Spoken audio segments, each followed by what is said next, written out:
സദസ്സ് അനിയന്ത്രിതവും ഉത്തേജിതവുമായിത്തീർന്നു. ഇടിയും മിന്നലും മഴയും വാഗ്ദാനം ചെയ്യുന്ന മേലാവൃതമായൊരാകാശത്തിനു കീഴിൽ മയിൽക്കൂട്ടമെന്നപോലെ ഒരിക്കലും തെറ്റിദ്ധരിക്കാനാവാത്ത വാക്കുകളിൽ സമ്മതവും നന്ദിയും ആനന്ദവും അതുച്ചത്തിൽ പ്രകടിപ്പിച്ചു.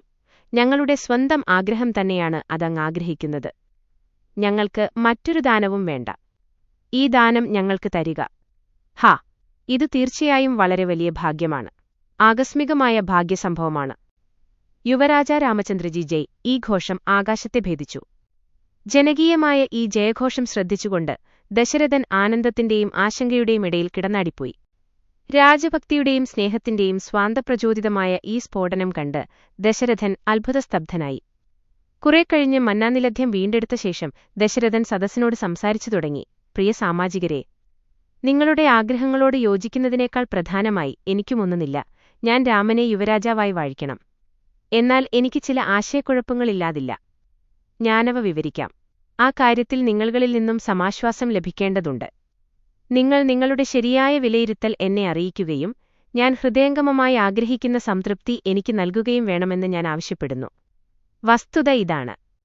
രാമനെ യുവരാജാവായി വാഴിക്കണമെന്ന അഭിപ്രായം നിങ്ങളുടെ മുന്നിൽ സമർപ്പിക്കാൻ ആരംഭിച്ചപ്പോൾ ഞാനതിനെ സംബന്ധിച്ച് സംസാരിക്കുന്നതിനു മുൻപായി തന്നെ നിങ്ങൾ പറഞ്ഞു, ഞാൻ രാമനെ യുവരാജാവായി അഭിഷേകം ചെയ്യണം. വീഴ്ച വരുത്തരുത്. പ്രാപ്തിയോടും ഭംഗിയായും ഈ രാജ്യം ഭരിക്കുന്നതിന് അവന് അതിരറ്റ കഴിവുകളുണ്ട് എന്നെല്ലാം. ഈ വസ്തുത പരിശോധിക്കുമ്പോൾ നിങ്ങൾ എന്റെ ഭരണത്തിൽ സ്വൽപ്പം അസംതൃപ്തിയുള്ളവരാണെന്നും അല്ലെങ്കിൽ നിങ്ങളുടെ താൽപ്പര്യങ്ങൾക്കും മനോഭാവത്തിനുമെതിരാണ് എന്റെ ചില നിയമങ്ങളെന്നും വ്യക്തമാണ്. അല്ലെങ്കിൽ ധർമ്മത്തിനെതിരായി എന്തെങ്കിലും പ്രവണത ഞാൻ കാണിച്ചുവോ? നിങ്ങളുടെ നന്മയ്ക്കുവേണ്ടി ഭരണം നടത്തുന്നതിൽ എന്റെ പ്രാപ്തിയെ സംശയിക്കുന്നതുകൊണ്ടാണോ രാമനെ യുവരാജാവാക്കാൻ നിങ്ങൾ ആഗ്രഹിക്കുന്നത്? നിർദ്ദയമായും പൂർണ്ണമായും എന്റെ കുറ്റങ്ങളും തെറ്റുകളും ചൂണ്ടിക്കാണിക്കാനായി നിങ്ങളെ ക്ഷണിക്കുന്നു. നിഷ്കപടമായ ഈ വിശദവിവരങ്ങൾക്കെതിരായി യാതൊരു എതിർപ്പും ഉണ്ടായിക്കൂടാ. ഇത് കേട്ടപ്പോൾ ജനനേതാക്കളിൽ ഒരാൾ എഴുന്നേറ്റുനിന്നു പറഞ്ഞു, രാമന്റെ പ്രാപ്തിയും ബുദ്ധിയും വർണ്ണനാതീതമാണ്. അല്ലയോ മഹാരാജൻ, അങ്ങ് ദേവദേവനു തുല്യനാണ്. ദിവ്യമായ കാരുണ്യവും ദയയുമുള്ള അങ്ങ് ശങ്കരനു തുല്യനാണ്. ഞങ്ങളെ രക്ഷിക്കാനുള്ള പ്രാപ്തിയിൽ അങ്ങ് വിഷ്ണുവാണ്. അങ്ങയുടെ ഭരണത്തിൽ ഞങ്ങൾ ദൂഷ്യമാരോപിച്ചാൽ ഞങ്ങൾ ഏറ്റവും ദൂഷിച്ചവരും പാപികളുമായിരിക്കും. ഞങ്ങൾക്ക് നന്മ ചെയ്യാനും ഞങ്ങളെ സംതൃഷ്ടരാക്കാനുമുള്ള ഉൾക്കണ്ണം കാരണമാണ് അങ്ങ് ഈ തീരുമാനത്തിലെത്തിയത്. അങ്ങയുടെ ആജ്ഞ ഞങ്ങൾ ചോദ്യം ചെയ്യാതെ അനുസരിക്കുന്നു. പട്ടാഭിഷേക തീരുമാനം. ഇത് കേട്ടപ്പോൾ ദശരഥൻ മുഖ്യപുരോഹിതന്റെ നേരെ തിരിഞ്ഞു പറഞ്ഞു, അല്ലയോ ബ്രാഹ്മണോത്തമ, ജനങ്ങളുടെ ആഗ്രഹങ്ങളുടെ പ്രകാശനം അങ്ങ് കേട്ടില്ലേ? ഇനി ഒട്ടും താമസിക്കണ്ട. അഭിഷേകത്തിന് ആവശ്യമായ സാധനസാമഗ്രികൾ ശേഖരിക്കുക. പ്രതീക്ഷയുടെ ഉത്തേജനം കൊണ്ട് പുളകിതനായ ദശരഥൻ തുടർന്നു. ഘടകകർമ്മങ്ങൾ അനുഷ്ഠിക്കാനായിക്കൊണ്ട് ശാസ്ത്രോക്തമായ രീതിയിൽ ശാലകളും വേദികകളും നിർമ്മിക്കുക. യജ്ഞസ്ഥലങ്ങളും മറ്റു പരിശുദ്ധമായ എടപ്പുകളും സൗകര്യപ്പെടുത്തുക. അദ്ദേഹം കുലഗുരു വസിഷ്ഠന്റെ പാദങ്ങളിൽ നമസ്കരിച്ചു. അവയുടെയെല്ലാം മേൽനോട്ടം വഹിക്കാനായി അപേക്ഷിച്ചു. ഗുരോ, വരാൻ കഴിയുന്നവരെല്ലാം ഇവിടെ ഹാജരുണ്ടാകും. വിദൂരത്തിൽ നിന്നും വരുവാനുള്ളവരെ കാത്ത് നാം സമയം വൈകിക്കേണ്ടതില്ല. രാമന്റെ കിരീടധാരണോത്സവം കഴിഞ്ഞുവെന്നറിയുമ്പോൾ അവർ തുല്യനിലയിൽ സന്തോഷം അനുഭവിക്കും. കേകേ രാജാവിനെയും ജനകനെയും ക്ഷണിക്കുകയും അവർ വരുന്നതുവരെ കാത്തിരിക്കുകയും ചെയ്യുകയെന്ന ആവശ്യം അഭിഷേകോത്സവം മാറ്റിവെക്കാനുള്ള കാരണമായി പ്രസ്താവിക്കരുത്. ആ പുണ്യകർമ്മം കഴിയുന്ന വേഗം നടത്താനുള്ള അനുവാദം നൽകുക. ചക്രവർത്തി കൈകൂപ്പിക്കൊണ്ട് വാദിക്കുകയും അപേക്ഷിക്കുകയും ചെയ്തു. വസിഷ്ഠൻ പറഞ്ഞു, മഹാരാജാവേ, ഞാനെല്ലാം ഒരുക്കി ഇട്ടുണ്ട്. അങ്ങേക്ക് വേണ്ടപ്പോൾ അത് തുടങ്ങാം. 100 ശുദ്ധകലശങ്ങൾ, പുലിത്തോൽ മറയ്ക്കപ്പെട്ട യാഗശാലയും അതിന്റെ അനുബന്ധങ്ങളും, ആരാധനകർമ്മത്തിനാവശ്യമായ ശാസ്ത്രോക്തപ്രകാരമുള്ള വസ്തുക്കൾ, ഔഷധങ്ങൾ, പുഷ്പങ്ങൾ ഇവയെല്ലാം നാളെ പ്രഭാതമാവുമ്പോഴേക്കും തയ്യാറായിരിക്കും. ഇതുമാത്രമല്ല, ചതുരംഗിണിയെയും വെട്ടിപ്പിൾ അണിഞ്ഞൊരുങ്ങി നിൽക്കണം. ശാസ്ത്രീയ ലക്ഷണമൊത്ത നമ്മുടെ ശത്രുഞ്ജയൻ എന്ന ഗജവീരനെ എല്ലാ ചമയങ്ങളോടും കൂടി ഏറ്റവും ഭംഗിയായി അലങ്കരിച്ചു നിർത്തണം. വെൺകൊറ്റക്കുടയും ചക്രവർത്തി വംശത്തിന്റെ കൊടിയും രാജധാനിയിൽ തയ്യാറാക്കി വെക്കണം. ഇവയെല്ലാം നിഷ്കൃഷ്ടമായ നിർദ്ദേശങ്ങൾ നൽകിക്കഴിഞ്ഞിട്ടുണ്ട്. ശുഭമായ മുഹൂർത്തവും നിശ്ചയിച്ചിരിക്കുന്നു. അത് നാളെയാണ്. ഈ വസ്തുതകളെല്ലാം വസിഷ്ഠൻ അറിയിച്ചപ്പോൾ ദശരഥൻ കൃതജ്ഞതാപൂർവമായ ഹർഷോന്മാദത്തിൽ ആമഗ്നനായി. വീഥികൾ സനിഷ്കർഷം തുത്തുവാരി വൃത്തിയാക്കി. അവയിലും അവയ്ക്കഭിമുഖമായുള്ള എട്ടുപ്പുകളുടെ ചുമരുകളിലും വിശാലമായ ചിത്രപ്പണികൾ ചായങ്ങളിൽ ചെയ്തുവെച്ചു. തോരണങ്ങൾ തൂക്കി. സൂര്യതാപത്തിൽ നിന്നും രക്ഷപ്പെടാനുള്ള സങ്കേതങ്ങൾ ഇവ സൗകര്യപ്പെടുത്തി. ഓരോ പൗരനും ആവേശത്തോടെ ഇത്തരം പ്രവർത്തനങ്ങളിൽ ഏർപ്പെട്ടു. നഗരം മുഴുവനും ഉത്സവഘോഷലഹരിയിലെന്ന പോലെയായി. ബ്രാഹ്മണരും പൗരമുഖ്യരും ദശരഥനിൽ നിന്നും അനുമതി നേടി പുറത്തിറങ്ങി. ഉല്ലാസത്തിന്റെയും സൗഹൃദ സംഭാഷണത്തിന്റെയും യഥാർത്ഥമായൊരരുവി. മന്ത്രിമാരും വസിഷ്ഠനും ചക്രവർത്തിയോടൊപ്പം അന്തർഗൃഹങ്ങളിലേക്ക് പോയി. ദശരഥൻ രാമനെ വിളിക്കാനയച്ചു. രാജസദസ്സിൽ വെച്ച് രാമനുമായി സംസാരിച്ചു.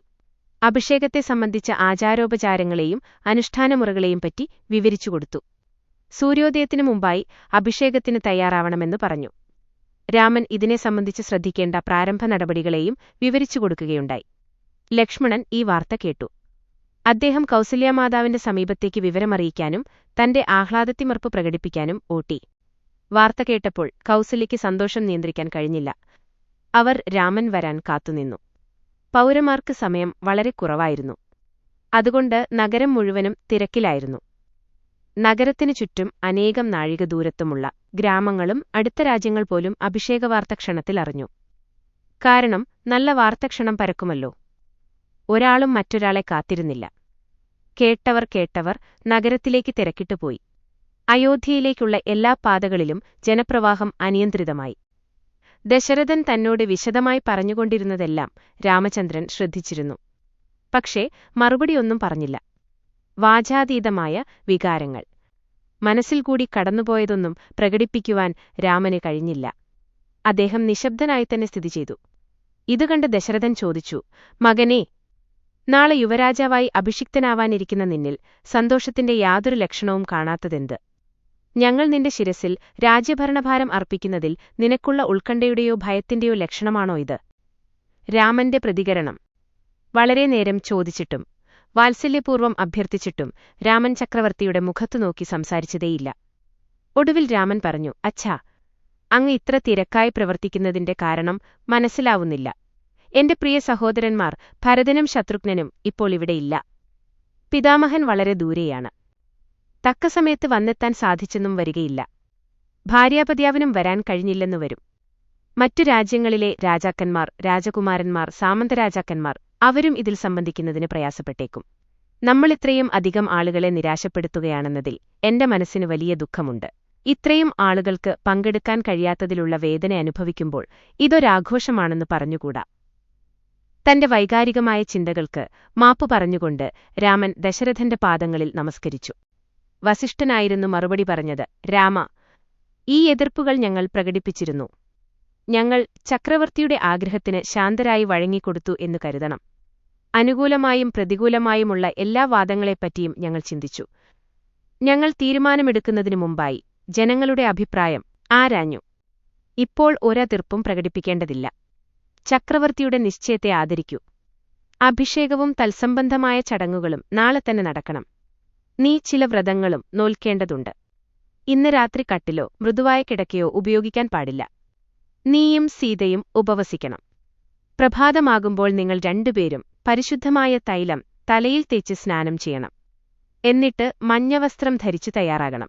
ഈ പുണ്യകർമ്മത്തിന് നിശ്ചയിച്ചത് പുഷ്യനക്ഷത്രമാണ്. ആ ശുഭനക്ഷത്രത്തിന്റെ ഉദയം ആ സമയത്താണ്. അതുകൊണ്ട് തടസ്സമൊന്നും പറയാതെ ഇപ്പോൾ സ്വന്തം വസതിയിലേക്ക് പോകൂ. രാമനച്ഛന്റെയും മഹർഷിയുടെയും പാദങ്ങളിൽ നമസ്കരിച്ച് സുമന്ത്രരോടൊപ്പം തന്റെ കൊട്ടാരത്തിലേക്ക് പോയി. രാമൻ അപ്പോൾ യാതൊരു സന്ദേഹവുമുണ്ടായിരുന്നില്ല. അവിടുന്ന് സീതയെ വിവരമറിയിച്ചു. അനന്തരം ഉപവസിച്ച് അമ്മയുടെ വസതിയിലേക്ക് ചെന്നു. അവരുടെ മുമ്പിൽ നമസ്കരിച്ചു. അവർ മകനെ മൃദുവായി പിടിച്ചെഴുന്നേൽപ്പിച്ച് സ്നേഹപൂർവ്വം തലോടി ഓമനിച്ചു. ആനന്ദമഗ്നയായ അവർ പുത്രനോട് ബ്രാഹ്മണർക്ക് നന്ദിസൂചകമായി ഗോദാനം ചെയ്യാൻ നിർദ്ദേശിച്ചു. ആ ആവശ്യത്തിലേക്ക് കൗസല്യാദേവി പശുക്കളെ കരുതിയിരുന്നു. അവയെ വിലപ്പെട്ട ആഭരണങ്ങൾ കൊണ്ട് അലങ്കരിച്ചിരുന്നു. മറ്റു പലവിധ ദാനങ്ങളും പലർക്കും അവർ രാമനെക്കൊണ്ട് ചെയ്യിച്ചു. ആ ഘട്ടത്തിൽ ലക്ഷ്മണനും സുമിത്രയും അവിടെയുണ്ടായിരുന്നു. കൗസല്യരാമനെ അടുത്തിരുത്തി കണ്ണിൽ നിന്നും നിർബാധമൊഴുകിക്കൊണ്ടിരുന്ന ആനന്ദബാഷ്പം തുടച്ചുകൊണ്ട് പറഞ്ഞു, മകനെ, ഞാൻ വളരെക്കാലമായി പ്രതീക്ഷിച്ചുകൊണ്ടിരുന്ന അമൂല്യമായൊരു സന്ദർഭമാണിത്.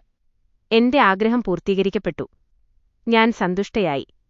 എന്റെ ജീവിതം വിലയുള്ളതായിത്തീർന്നിരിക്കുന്നു. ഏറ്റവും പ്രിയപ്പെട്ട രത്നമേ, എന്റെ തങ്കക്കുടമേ, നാളെ മുതൽ നീ യുവരാജാവാണ്. ദീർഘായുഷ്മാനായിരിക്കട്ടെ. നീതിയുടെയും ധർമ്മത്തിന്റെയും അനുശാസനങ്ങൾക്കനുസരിച്ചുകൊണ്ട് നിന്റെ ഭരണം സന്തുഷ്ടവും സുരക്ഷിതവുമായിരിക്കട്ടെ. അകളങ്കിതമായ സദ്യശസ് സമ്പാദിച്ച് ഈ വംശത്തിൽപ്പെട്ട രാജാക്കന്മാർ നേടിയ പ്രശസ്തിയും പ്രഭാവവും നീയും സ്വായത്തമാക്കൂ. നിനക്ക് ആ സ്ഥാനം ലഭിക്കുന്ന ദിവസം എന്റെ ജീവിതം സഫലമായെന്നെനിക്ക് ബോധ്യപ്പെടും. എന്റെ ഉപവാസങ്ങൾ, നിർനിദ്രാവ്രതം എന്നിവ അന്ന് ഫലിച്ചതായി കരുതും. കൗസല്യാമാതാവ് രാമനെ താലോലിച്ചു. അവിടുത്തെ കേശച്ചൂടുകൾ തഴുകി. ആശീർവാദത്തിന്റെ മധുരമായ വാക്കുകൾ സംസാരിച്ചു. അവർ അദ്ദേഹത്തിന് അമൂല്യമായ ഉപദേശങ്ങൾ നൽകി. രാമൻ അതീശ്രദ്ധയോടെ കേട്ടു. രാമൻ ലക്ഷ്മണന്റെ നേരെ അമർത്തിച്ചിരിച്ച് നിർദോഷമായ ഭാഷയിൽ അനുജനെ ശല്യപ്പെടുത്തി. സഹോദരാ, സുന്ദരമായ ഈ അധിക്ഷേപത്തിൽ ഏതു രാജലക്ഷ്മിയാണ് സന്തോഷിക്കുകയെന്ന് നിനക്ക് പറയാൻ കഴിയുമോ? ലക്ഷ്മണൻ തിരിച്ചടിച്ചു. ജ്യേഷ്ഠാ, എനിക്ക് ഒരു രാജലക്ഷ്മിയും എന്നെ പരിണയിക്കേണ്ട ആവശ്യമില്ല. അങ്ങയുടെ രാജ്യത്തിൽ തന്നെ അങ്ങെന്തെങ്കിലും ഉത്തരവാദിത്തം ഏൽപ്പിച്ചാൽ ഞാനത് ചെയ്യും. ആ ഭാഗ്യം മാത്രം മതി എനിക്ക്.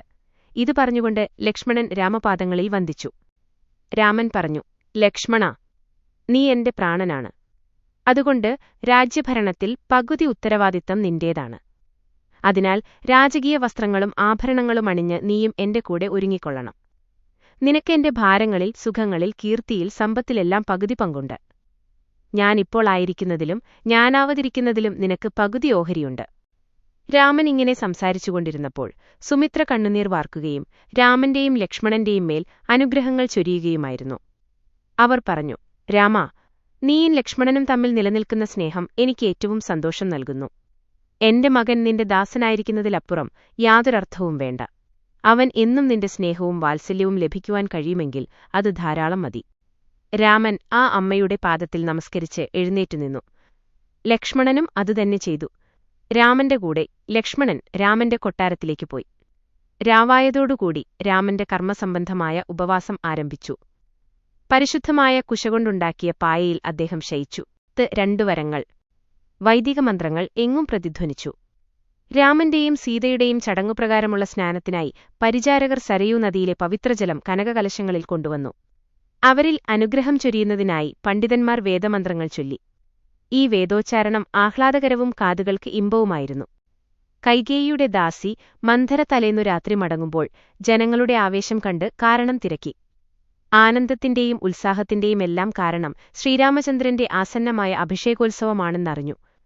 കൗസല്യയുടെയും സുമിത്രയുടെയും കൊട്ടാരങ്ങളിലെ പരിചാരികമാർ മുല്ലപ്പൂവിന് തുല്യമായ വെണ്മയുള്ള വസ്ത്രങ്ങളും വിലപ്പെട്ട ആഭരണങ്ങളും അണിഞ്ഞ് അങ്ങോട്ടുമിങ്ങോട്ടും തിരക്കായിപ്പോകുന്നതും അവൾ കണ്ടു. ഈ കാഴ്ച അവൾക്കൊട്ടും സഹിക്കാൻ കഴിഞ്ഞില്ല. അവളുടെ ശരീരം മുഴുവൻ തേൾ കുത്തിയ പോലെ എന്തോ ഇഴയുന്നതായി തോന്നി. മന്ധരയുടെ ഏഷണി. അവൾ കൈകേയിയുടെ കൊട്ടാരത്തിലേക്ക് ഓടിച്ചെന്നു. അമ്മേ, വാതിൽ തുറക്കൂ. അടിയന്തിര സംഗതിയുണ്ട്. ഇപ്പോൾ ദേവിയുടെ ജീവിതം തന്നെ ധാർമ്മികമായ ആപത്തിലാണ്. ഒരു ദുരന്തം ആരംഭിച്ചിരിക്കുന്നു.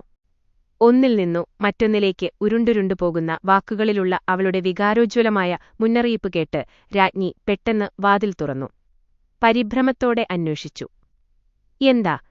എന്തു സംഭവിച്ചു? എന്താണാപത്ത്? പെട്ടെന്ന് വല്ല നാശവുമുണ്ടായോ? ഈ പരിഭ്രമവും വേദനയുമെല്ലാം എന്തിന്? മന്ധര പറഞ്ഞു, ഇല്ല, ആ വകയൊന്നും നഷ്ടപ്പെട്ടിട്ടില്ല. ദേവിയുടെ ജീവിതം നശിച്ചുകൊണ്ടിരിക്കുന്നു. അത്ര തന്നെ.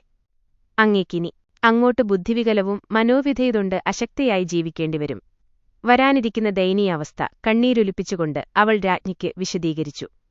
ആംഗ്യങ്ങളോടും ഞരക്കങ്ങളോടും കൂടി അവൾ ഉച്ചത്തിൽ നീട്ടിക്കരഞ്ഞു.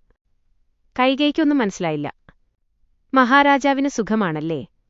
രാമനും കൗസല്യയ്ക്കും സുമിത്രയ്ക്കും അവർക്കൊന്നും പറ്റിപ്പറ്റും ഭീഷണിപ്പെടുത്തുന്നില്ലെങ്കിൽ എനിക്കൊരു സമാധാനക്കുറവുമില്ലല്ലോ. വേഗം പറയൂ, രാജ്ഞി നിർബന്ധിച്ചു. ദാസിയുടെ തല പിടിച്ചു തന്റെ നേരെ തിരിച്ചു. സ്നേഹദ്യോതകമായ അഭ്യർത്ഥനയുടെ രൂപത്തിൽ അവളുടെ താടി പിടിച്ചു.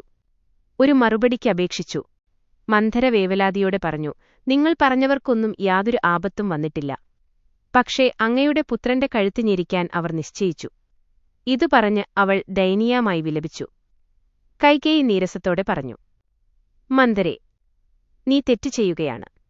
മഹാരാജാവ് അത്തരക്കാരനല്ല. അതുപോലെ തന്നെയാണ് രാമനും ലക്ഷ്മണനും എന്റെ സഹോദരിമാരായ കൗസല്യയും സുമിത്രയും.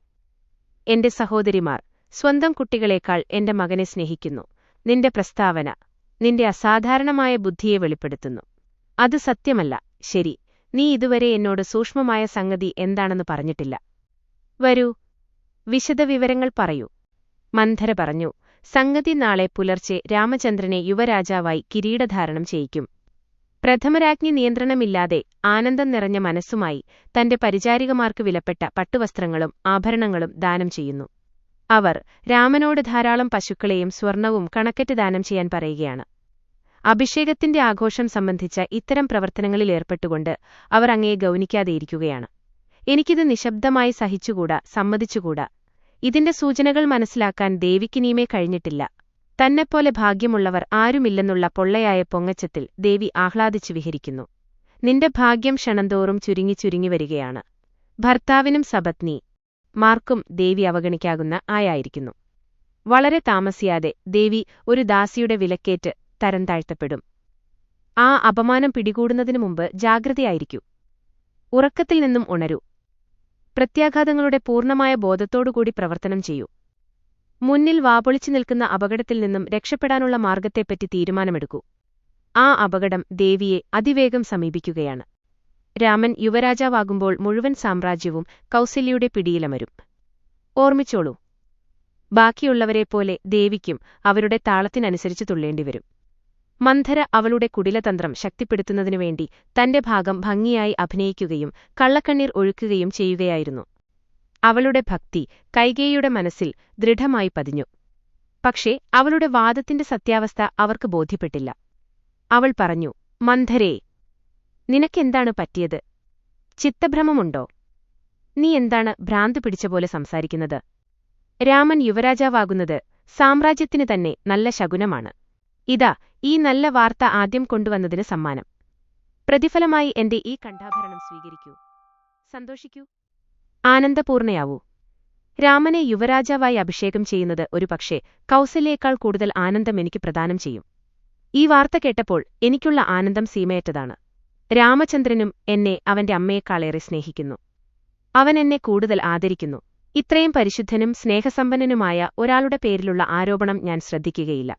നിന്റെ ബുദ്ധിക്കെന്തോ വൈകല്യം നേരിട്ടിരിക്കുന്നു. അത് അത്ര വഷളായിരിക്കുന്നു. കൈകേയി മന്ധരയെ കർക്കശമായി ശാസിച്ചു. മന്ധര തന്റെ തന്ത്രം ഫലിക്കാതെ പോകുമോ എന്ന് ഭയപ്പെട്ടു. അവൾ കൂടുതൽ വാശിയിലും ശബ്ദത്തിലും സംസാരിച്ചു. എന്റെ കാരണബുദ്ധി നൂതനവും വ്യക്തവുമാണ്. തിരിച്ചടി സംഭവിച്ചത് അങ്ങയുടെ കാരണബുദ്ധിക്കാണ്. അവൾ തുടർന്നു. ദേവിയെ കാത്തിരിക്കുന്ന ദുർവിധിയെപ്പറ്റി ദേവിക്ക് ഒരു ഉൾക്കണ്ണുമില്ല. പഴയ ബന്ധത്തെയും സ്നേഹപൂർവമുള്ള അടുപ്പത്തെയും അന്ധമായി വിശ്വസിച്ചു. കെട്ടിപ്പിടിച്ച് ചിരിക്കുകയാണ് ദേവി. മറ്റുള്ളവരെല്ലാം ദേവിയെ വഞ്ചിക്കുകയാണെന്നുമില്ല. മഹാരാജാവിന് മറ്റു രാജ്ഞിമാരോട് യാതൊരു ബഹുമാനവുമില്ല. പ്രഥമപത്നിയായ കൗസല്യയുടെ നേരെ മാത്രമേ അദ്ദേഹം അനുരാഗവശനായിരിക്കുന്നുള്ളൂ. ദേവിയെ പ്രസാദിപ്പിക്കാൻ വേണ്ടി അദ്ദേഹം ഇടയ്ക്കിടെ പ്രിയകരങ്ങളായ വാക്കുകൾ ഉപയോഗിച്ചെന്നുവരും, അത്രമാത്രം. ഹൃദയത്തിൽ അദ്ദേഹത്തിന് ദേവിയോട് യാതൊരു പ്രേമവുമില്ല. ഇത് ചിന്തിക്കൂ. രാമന്റെ അഭിഷേകകാര്യം ഇവരാരും ദേവിയെ അറിയിച്ചില്ല. ഈ നിർദ്ദേശത്തെപ്പറ്റി അവർ ദേവിയോട് ആലോചിച്ചില്ല. അവർക്ക് ദേവിയെപ്പറ്റി തെല്ലുപോലും മതിപ്പോ ബഹുമാനമോ ഇല്ല. ഒരിക്കലോ ഒരു ദിവസമെങ്കിലും അവർ ദേവിയോടിതിനെപ്പറ്റി സംസാരിച്ചിട്ടുണ്ടോ? ഇത്തരമൊരു തീരുമാനത്തിലെത്താൻ സാധാരണയായി അവർ എത്രമാത്രം സമയം ആലോചനയ്ക്കും ആസൂത്രണത്തിനും എടുക്കാമെന്ന് ചിന്തിച്ചു നോക്കൂ.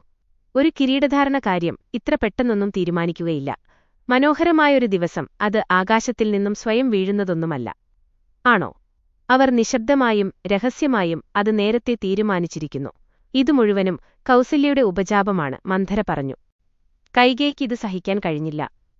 അവർ മന്ധരയെ തടഞ്ഞു. നിർത്തൂ ആ കാര്യം.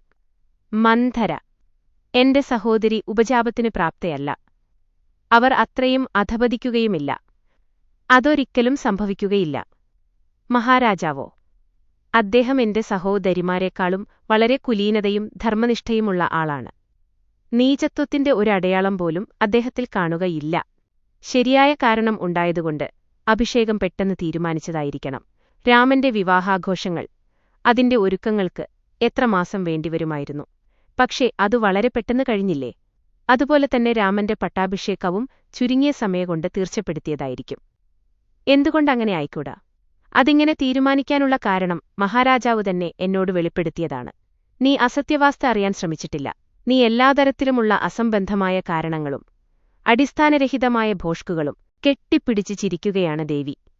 മറ്റുള്ളവരെല്ലാം ദേവിയെ വഞ്ചിക്കുകയാണെന്നുമില്ല. മഹാരാജാവിന് മറ്റു രാജ്ഞിമാരോട് യാതൊരു ബഹുമാനവുമില്ല. പ്രഥമപത്നിയായ കൗസല്യയുടെ നേരെ മാത്രമേ അദ്ദേഹം അനുരാഗവശനായിരിക്കുന്നുള്ളൂ. ദേവിയെ പ്രസാദിപ്പിക്കാൻ വേണ്ടി അദ്ദേഹം ഇടയ്ക്കിടെ പ്രിയകരങ്ങളായ വാക്കുകൾ ഉപയോഗിച്ചെന്നുവരും, അത്രമാത്രം. ഹൃദയത്തിൽ അദ്ദേഹത്തിന് ദേവിയോട് യാതൊരു പ്രേമവുമില്ല. ഇത് ചിന്തിക്കൂ. രാമന്റെ അഭിഷേകകാര്യം ഇവരാരും ദേവിയെ അറിയിച്ചില്ല. ഈ നിർദ്ദേശത്തെപ്പറ്റി അവർ ദേവിയോട് ആലോചിച്ചില്ല. അവർക്ക് ദേവിയെപ്പറ്റി തെല്ലുപോലും മതിപ്പോ ബഹുമാനമോ ഇല്ല. ഒരിക്കലോ ഒരു ദിവസമെങ്കിലും അവർ ദേവിയോടിതിനെപ്പറ്റി സംസാരിച്ചിട്ടുണ്ടോ? ഇത്തരമൊരു തീരുമാനത്തിലെത്താൻ സാധാരണയായി അവർ എത്രമാത്രം സമയം ആലോചനയ്ക്കും ആസൂത്രണത്തിനും എടുക്കാമെന്ന് ചിന്തിച്ചു നോക്കൂ. ഒരു കിരീടധാരണ കാര്യം ഇത്ര പെട്ടെന്നൊന്നും തീരുമാനിക്കുകയില്ല. മനോഹരമായൊരു ദിവസം അത് ആകാശത്തിൽ നിന്നും സ്വയം വീഴുന്നതൊന്നുമല്ല, ആണോ? അവർ നിശബ്ദമായും രഹസ്യമായും അത് നേരത്തെ തീരുമാനിച്ചിരിക്കുന്നു. ഇതു മുഴുവനും കൗസല്യയുടെ ഉപജാപമാണ്, മന്ധര പറഞ്ഞു. കൈകേയിക്കിത് സഹിക്കാൻ കഴിഞ്ഞില്ല.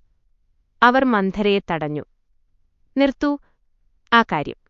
മന്ധര, എന്റെ സഹോദരി ഉപജാപത്തിന് പ്രാപ്തയല്ല. അവർ അത്രയും അധപതിക്കുകയുമില്ല. അതൊരിക്കലും സംഭവിക്കുകയില്ല. മഹാരാജാവോ? അദ്ദേഹം എന്റെ സഹോദരിമാരെക്കാളും വളരെ കുലീനതയും ധർമ്മനിഷ്ഠയുമുള്ള ആളാണ്. നീചത്വത്തിന്റെ ഒരടയാളം പോലും അദ്ദേഹത്തിൽ കാണുകയില്ല. ശരിയായ കാരണം ഉണ്ടായതുകൊണ്ട് അഭിഷേകം പെട്ടെന്ന് തീരുമാനിച്ചതായിരിക്കണം. രാമന്റെ വിവാഹാഘോഷങ്ങൾ, അതിന്റെ ഒരുക്കങ്ങൾക്ക് എത്ര മാസം വേണ്ടിവരുമായിരുന്നു. പക്ഷേ അതു വളരെ പെട്ടെന്ന് കഴിഞ്ഞില്ലേ? അതുപോലെ തന്നെ രാമന്റെ പട്ടാഭിഷേകവും ചുരുങ്ങിയ സമയംകൊണ്ട് തീർച്ചപ്പെടുത്തിയതായിരിക്കും. എന്തുകൊണ്ടങ്ങനെ ആയിക്കൂടാ? അതിങ്ങനെ തീരുമാനിക്കാനുള്ള കാരണം മഹാരാജാവ് തന്നെ എന്നോട് വെളിപ്പെടുത്തിയതാണ്. നീ അസത്യവാസ്ത അറിയാൻ ശ്രമിച്ചിട്ടില്ല. നീ എല്ലാതരത്തിലുമുള്ള അസംബന്ധമായ കാരണങ്ങളും അടിസ്ഥാനരഹിതമായ ഭോഷ്കുകളും